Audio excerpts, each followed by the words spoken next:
Boa tarde, estamos para gravar mais um devocional e hoje vou falar um pouco sobre o nosso Deus e como Ele provê todas as nossas necessidades. Quando nós olhamos para o Oriente Médio Antigo, na sua cultura, basicamente era agropastoril. Assim, aquele que cuidava da terra ou aquele que cuidava do gado não tinha os elementos necessários como nós temos hoje, ou os recursos que nós temos hoje, como satélites, seleção natural de sementes, a época certa da plantação, esperando a melhor chuva, processos de irrigação, armazenagem de estoque, nada disso.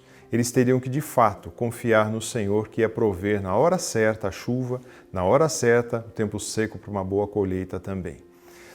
Estava vendo alguns dados estatísticos antigos, mas eles sinalizam muito para nós sobre as preocupações que temos e muitas vezes como as pessoas perdem o sono devido ao seu medo de faltar os seus proventos. Há um salmo que nos diz assim: deito-me e logo pego no sono, acordo porque o Senhor me sustenta.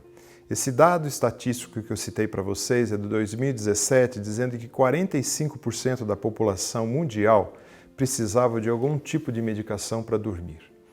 E esse salmo nos diz que deita-me e me faz pegar no sono, acordo porque o Senhor me sustenta. Então aquele que é filho de Deus tem um Deus provedor que pode supri-lo em cada uma das suas necessidades. Assim eu quero destacar com vocês hoje sobre o Deus supridor no texto de Isaías, principalmente no capítulo 41.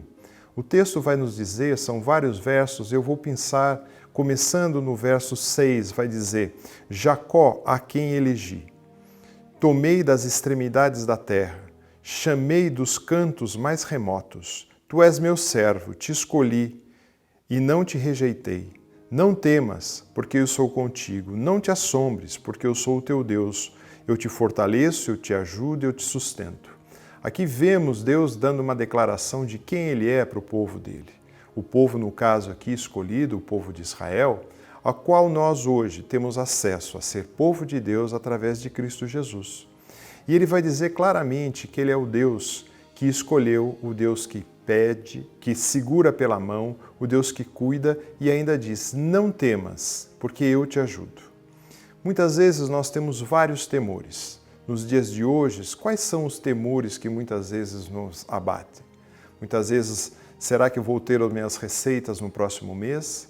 Será que essa doença vai me pegar, a Covid-19? Será que vou ter como educar os meus filhos? E são tantos os serás, tantas as preocupações.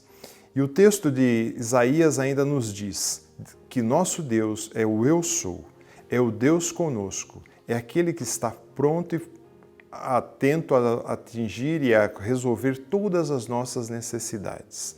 No verso 17 diz: os aflitos e necessitados buscam água e não há. Sua língua está seca de sede. Mas eu, o Senhor, ouvirei. Eu, o Senhor de Israel, não desampararei. Assim, quando nós pensamos nos nossos medos, nos nossos receios, nos nossos anseios, o Senhor é que vai cuidar de nós. Ele que provê e supre todas as nossas necessidades. Ele vai dizer que os aflitos buscam por água e não encontram. Vai dizer também que eles estão desesperados, porque a água naquela cultura, como na nossa também, é extremamente importante. Sem água naquela cultura em especial, eles não teriam a lavoura, eles não teriam como alimentar o rebanho, eles não teriam como se alimentar, produzir os alimentos. Mas quando nós olhamos hoje, o que de fato nós temos ficado aflitos e necessitados? O que a gente precisa? O texto continua nos dizendo de forma tão clara e tão objetiva, dizendo que eu, o Deus de Israel, não desampararei.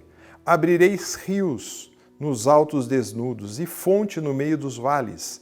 Tornarei o deserto em açude de águas e a terra seca em manancial. Plantarei no deserto. Quem é capaz de reverter uma situação de seca, de escassez?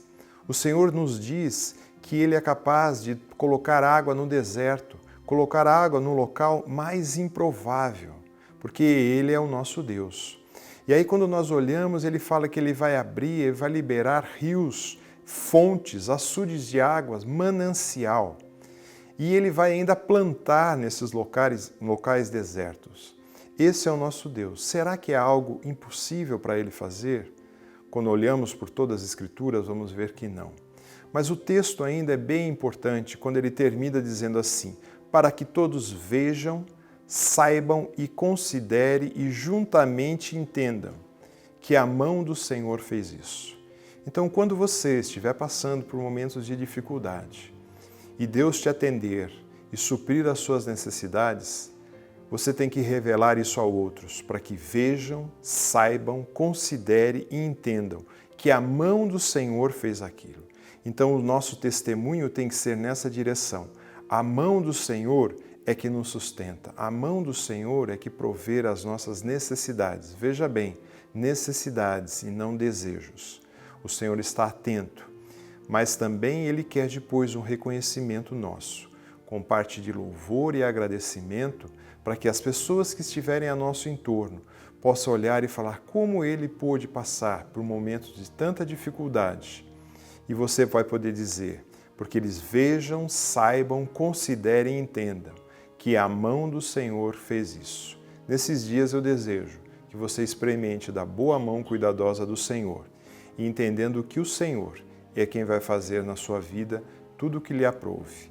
Assim, desfrute nesses dias que ainda temos de quarentena para ficar atento como o nosso Deus nos provê e atende a cada uma das necessidades por amor do próprio nome dele.